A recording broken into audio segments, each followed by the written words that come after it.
Olá, meu nome é Luísa Tavares da Mota e eu vou apresentar em linhas gerais o artigo que eu escrevi com meu colega Álvaro Molinares. O artigo em questão se intitula As Miseráveis, Mulheres entre Representações Jurídicas e Literárias na França e no Brasil do século XIX, que se enquadra no grupo de trabalho Violência, Feminicídio e Feminismo. O artigo trata da representação das mulheres no direito e na literatura a partir de uma perspectiva que considera a literatura enquanto fonte histórica.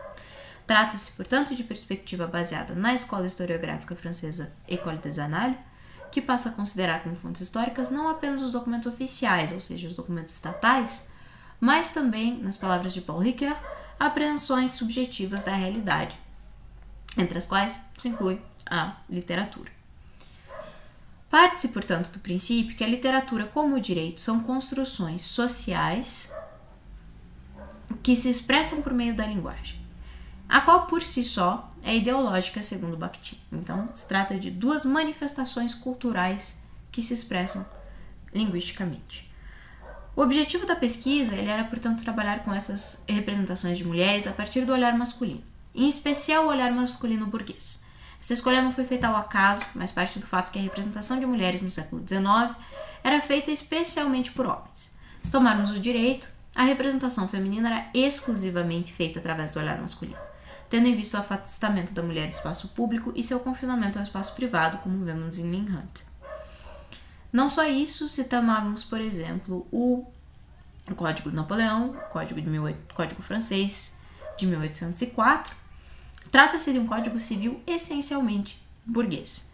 Assim como a legislação e a cultura jurídica brasileira, embora se tratasse já no século XIX do Império, a corte era uma corte que se poderia caracterizar como burguesa. Desse modo, os autores escolhidos para a presente pesquisa são Victor Hugo, no que concerne à França, e José de Alencar, para tratar do Brasil. A escolha dos autores se justifica também pela participação de ambos no meio político institucional.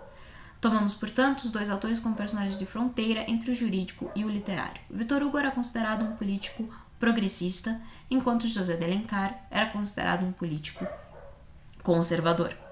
O José de Alencar se insere em um contexto importante para a cultura jurídica brasileira, posto que, formado em Direito em 1854, ou seja, no início da segunda metade do século XIX, quando, conforme indica o professor reitor Ricardo Marcelo Fonseca, as universidades de direito brasileiras passavam a ter um corpo docente majoritariamente formado em direito em universidades brasileiras e não mais em Portugal.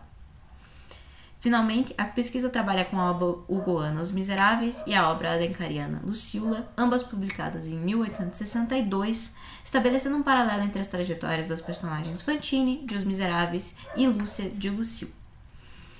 Como dito antes, Victor Hugo era um autor considerado progressista e muitas de suas manifestações eram em prol do fim da minoridade permanente feminina, do fim da incapacidade civil da mulher. José de Alencar, por outro lado, era considerado um autor conservador. O que é interessante é que ambas as personagens, Lúcia como Fantine, foram mulheres que foram retratadas por esses homens de maneira muito semelhante,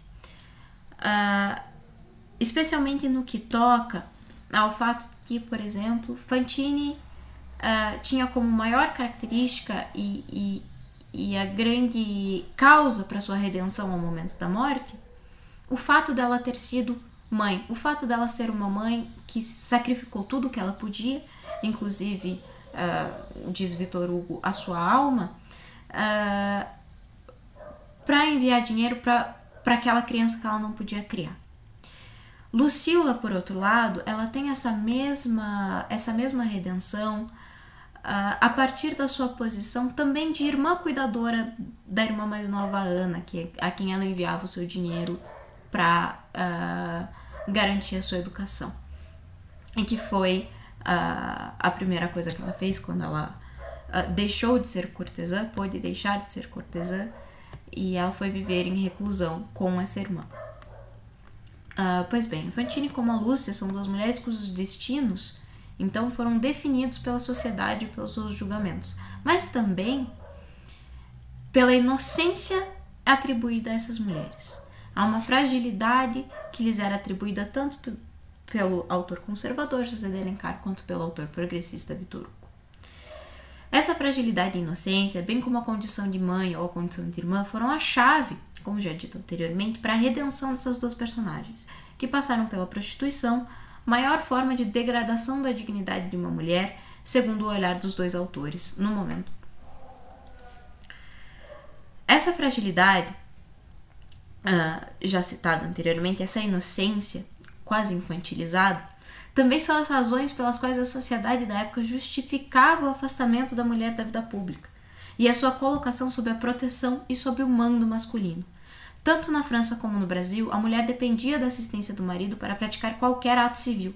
E ainda assim, o casamento e a submissão ao jugo masculino era a melhor opção para uma mulher, pois a mulher solteira sequer era mencionada na legislação. Ou seja, não havia proteção, se fosse jurídica, fosse marital, nenhuma para as mulheres solteiras. Tanto para a mulher francesa quanto para a mulher brasileira. Então, o que nós podemos concluir é que, embora Victor Hugo fosse um autor progressista, embora ele advogasse e pedisse e militasse mesmo pela emancipação da mulher, o fato é que a sua representação de mulher era como aquela de José de Alencar, um autor conservador. Era uma representação de mulher típica do século XIX, típica de um homem burguês do século XIX. É a mulher infantilizada, é a mulher inocente, é a mulher que depois acaba sofrendo injustiças sociais, isto é certo, por causa dessa inocência. E é sempre, e é este o ponto dessa pesquisa, a mulher em relação. Muito obrigada.